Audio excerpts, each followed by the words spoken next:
Hello everyone. पिछली class में हमने सीखा था कि हम अपने पाइवट टेबल को कैसे बनाते हैं। आज हम सीखेंगे कि हम पाइवट टेबल के साथ डैशबोर्ड कैसे बनाते हैं और अपने डाटा को कैसे एनालाइज करते हैं। तो जिसने भी अभी तक मेरे चैनल को सब्सक्राइब नहीं किया है वो अभी मेरे चैनल को सब्सक्राइब कर दीजिए। और चलिए शुरू करते हैं हम बिना किसी देरी के अपने आज की क्लास को। तो हम इंसर्ट टैब पे जाएंगे, आपको मिल जाएगा यहाँ पर चार्ट्स का ऑप्शन।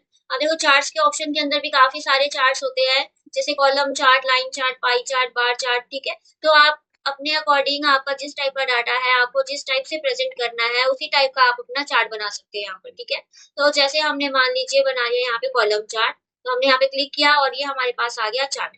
ठीक है, इसके बाद अब देखो यहाँ पर आपको जैसे ही चार्ट आप बना दोगे, आपके पास जैसे यहाँ पर चार्ट आ जाएगा, तो जैसे पाइवट टेबल के अंदर एक अलग से टैब आई थी, उसी तरीके से हमारे पास चार्ट की भी एक अलग से टैब आ जाएगी। ठीक है, इस चार्ट के अंदर आपको काफी सारे ऑप्शन मिलेंगे जिससे आप अपने चार्ट को फॉर्मेट कर सकते हो। तो यहाँ पे सारे चार्ट दे रखे हैं आपको। इधर आपके पास आता है चार्ट टाइटल, यानी कि जो टाइटल नेम है चार्ट का, वो आप यहाँ से हाइड करना है इसको तो हाइड कर सकते हो, शो करना है शो करवा सकते हो। जैसे यहाँ पे टाइटल नेम लिख दिया इसका हमने, सेल्स। ठीक है, इसको ओके कर दिया तो यहाँ पे चार्ट का टाइटल नेम आ गया। अगर आप यहाँ से चार्ट के टाइटल नेम को हाइड शो करना चाहते हो, ओवरले इसको या दिखाना चाहते हो, तो आप यहाँ से अपने अकॉर्डिंग एडजस्ट कर सकते हैं। ठीक है, नहीं दिखाना तो हटा दो। एक्सेस टाइटल, यहाँ पे एक्स एक्सिस और वाई एक्सिस आपको पता ही होगा यहाँ पर। तो जो भी हमारे यहाँ पर एक्सिस के अंदर डाटा है उसको आपने हाइड शो करना है, वो आप हॉरिजॉन्टल में आपको दिखाना है या वर्टिकल में दिखाना है, वो आप दिखा सकते हो। जैसे हमने यहाँ पे क्लिक किया, हॉरिजॉन्टल हमने यहाँ पे लिख दिया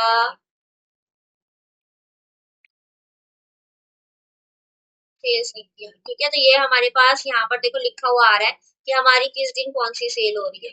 ठीक है, इसके बाद यहाँ पर आ जा रहा है लेजेंड। लेजेंड क्या होता है? ये जो आपके पास डिटेल टेबल डिटेल बनी हुई है, ये वाली टेबल डिटेल, इसको हम लेबल्स बोलते हैं। आपको कैसे लेबल शो करना है, यहाँ पर ऐसे साइड में शो करना है। ठीक है, ऊपर शो करना है। यहाँ पर ऊपर आ जाएंगे लेबल्स जिसमें आपको पता चल रहा है कि ब्लू कौन से कलर का बॉक्स किसका है, कौन से डाटा का कौन सा कलर है, वो आपको सब कुछ यहाँ पे लेजेंड्स के अंदर समझ में आ जाएगा। ठीक है, लेफ्ट में लाना है तो लेफ्ट में। तो यहाँ से बेसिकली आपकी सारी एडिटिंग होगी चार्ट्स की। ठीक है, डाटा लेबल्स, यानी कि आप चाहते हो कि यहाँ पर आपके डाटा के ऊपर नाम लिखा हुआ आए या नंबर लिखा हुआ आए, वो यहाँ पर आप देख सकते हो। नीचे आ रहा है। ठीक है, अब यहाँ पर अगर आपको ऊपर देखना है तो ऊपर आ जाएगा, नीचे देखना है नीचे आ जाएगा, बीच में देखना है तो वो बीच में आ जाएगा। इस तरीके से समझ में आ गया? नहीं देखना तो इसको हटा दो। हमारा डाटा टेबल्स। डाटा टेबल्स क्या होता है? ये जो आपको टेबल दिखाई दे रहा है, ये वाला टेबल, इस टेबल को हम डाटा टेबल कहते हैं। तो ये आप इस तरीके से देख सकते हो, पूरा का पूरा टेबल आ गया है। ये आपको बताता है सारी डिटेल, आपको यही दे देगा कि आपका कौन सा डाटा कितना है, क्या चीज है, सारी रिपोर्ट आपकी यही आ जाएगी।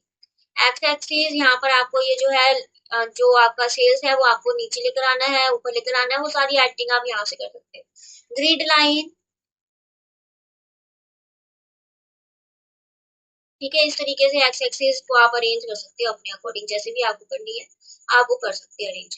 ठीक है, ग्रिड लाइन, ग्रिड लाइन क्या होती है? जो पीछे की लाइंस आ रही है बॉक्स बॉक्स वाली, इसको हम ग्रिड लाइन ऊपर बोलते हैं। इसको अगर आपको शो कराना है शो हो जाएगा, हाइड कराना है वर्टिकली तो वो हाइड हो जाएगी। ठीक है, तो इस तरीके से यहाँ पे ये ग्रिड लाइंस आती हैं, वो आप शो और हाइड कर सकते हो। इसके बाद अगला आता है यहाँ पर हमारे पास फॉर्मेटिंग। तो यहाँ से आपको जितने भी ऑप्शन ऊपर मिल रहे थे वो सारे के सारे यहाँ पर मिल जाएंगे। ठीक है, इसके बाद यहाँ पर आपको जो सी भी सीरीज देखनी है, जैसे कि मान लीजिए हमने जो सम ऑफ फेब है उसका ब्लू कलर को चेंज करके हम लाइट ब्लू करना चाहते हैं, तो हम लाइट ब्लू कर देंगे। या रेड करना है रेड कर देंगे, यहाँ पे ये रेड हो गया। ठीक है, ये ब्लैक करना है ब्लैक कर देंगे। ये देखते हैं सबसे बड़े वाला कौन सा है, ये सम ऑफ टोटल है। ठीक है, अगर हमें सम ऑफ टोटल को चेंज करना है, जैसे यहाँ पे इसको लाइट ब्लू करना है तो ये लाइट ब्लू हो गया। ठीक है, तो आप यहाँ पर एक एक पर्सनली बॉक्स को भी चेंज कर सकते हो जो ये आपकी बार बनी हुई है। ठीक है, यहाँ से अगर आपको लेबल हाइड करने हैं शो करने हैं, बेसिकली ये जो सारे ऑप्शन आपको ऊपर मिलते हैं वही सारा कुछ आपको यहाँ पे फॉर्मेटिंग के अंदर मिल जाएगा। ठीक है, अगर आपको डाटा की कोई फॉर्मेटिंग करनी है आप यहाँ से सारा कुछ कर सकते हो। ठीक है, इसको मैं आपको एक चीज बताती हूँ कि यहाँ पर मान लीजिए हमारा पाइवट टेबल है, हम किसी एक अपने डाटा को फिल्टर करके देखते हैं कि जब हम फिल्टर करते हैं तो हमारा जो डाटा होता है वो किस तरीके से दिखाई देता है। जैसे हम मान लो हमने ये चार्ट बनाया हुआ है, इसके अंदर अब मान लीजिए हमने कोई फिल्टर भी लगाना है कि हम देखना चाहते हैं हमारा डाटा। ठीक है, तो अब हम क्या करेंगे, यहाँ पर पाइवट टेबल पे जाएंगे। देखो हमने यहाँ पे फिल्टर लगाना सीखना है कि हम अपने डाटा में फिल्टर कैसे लगा सकते हैं। तो हम मान लीजिए हमें देखना है यहाँ पे रीजन के अकॉर्डिंग, तो हम रीजन को सिलेक्ट करेंगे, ड्रैग एंड ड्रॉप करेंगे फिल्टर के अंदर, और यहाँ पर देखो आपके पास अलग से ऑप्शन आ गया फिल्टर का। ड्रॉप डाउन बटन पे हम क्लिक करेंगे, यहाँ पर हम देख फिल्टर कर सकते हैं कि हमें इसका डाटा देखना है। अप्लाई करेंगे तो यहाँ पे इसका डाटा और आ जाएगा, और साथ ही साथ यहाँ पर हमारे पास ग्राफ भी आ जाएगा हमारा प्रॉपर। ठीक है, जो हमने चार्ट बनाया है उसके अंदर भी फिल्टर ऑटोमेटिक लग जाएगा, जिसे आप आसानी से एनालाइज कर सकते हो कि जो हमारा एम्प्लॉय है, किस एम्प्लॉय का डाटा ज्यादा है, किसने ज्यादा सेल्स करी है और किसने कम सेल्स करी है। ठीक है, अगर हमें देखना है वेस्ट का, तो हम वेस्ट पे क्लिक करेंगे, अप्लाई करेंगे और वेस्ट का डाटा आ जाएगा। ठीक है, तो इसी तरीके से आप अपना और भी अलग अलग तरीके का डाटा, जैसे कि अब हम मान लीजिए हमने सेल्समैन के अकॉर्डिंग डाटा पे फिल्टर लगाना है कि किस सेल्समैन की कितनी ज्यादा कब कब सेल्स सबसे ज्यादा किसने करी है। ठीक है, तो यहाँ पर हमने सेल्समैन का फिल्टर लगा दिया। मान लीजिए हमें देखना है कि मीनू के कितने हैं, अप्लाई किया तो ये मीनू का डाटा आ गया कि इसने जो है वो फेब के मंथ में कितनी सेल करी, मार्च में कितनी करी, तो कौन से सबसे ज्यादा मंथ में इसने सेल करी, जुलाई में सेल करी, तो इससे ज्यादा जल्दी पता चल जाता है कि क्या स्टेटस है हमारे बिजनेस का। ठीक है, अब मान लीजिए हमने देखना है यहाँ पे सौरभ का, क्लिक करेंगे। अब सौरभ ने करी है मार्च में ज्यादा सेल। ठीक है, अगला हम देखते हैं अंजू का,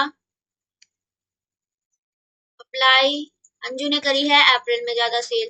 तो इस तरीके से अगर हम फिल्टर लगा के एनालाइज कर सकते हैं, तो हमें अपने बिजनेस के लॉस और प्रॉफिट के बारे में और सेल्स रिजल्ट जानने के लिए और बोनसेस ऐड करने के लिए जो है वो आसानी हो जाती है। ठीक है, तो इस तरीके से हम अपने डैशबोर्ड को तैयार करते हैं, फिल्टर्स लगाते हैं ऑटोमेटिक, जिससे हम अपने डाटा को आसानी से समझ पाते हैं। ठीक है, तो ये थी हमारी आज की क्लास। जिसको भी आज की क्लास पसंद आई है, लाइक शेयर सब्सक्राइब जरूर करें, बेल आइकन जरूर दबाएं, ताकि आपको आगे आने वाली वीडियो के बारे में नोटिफिकेशन मिलती रहे।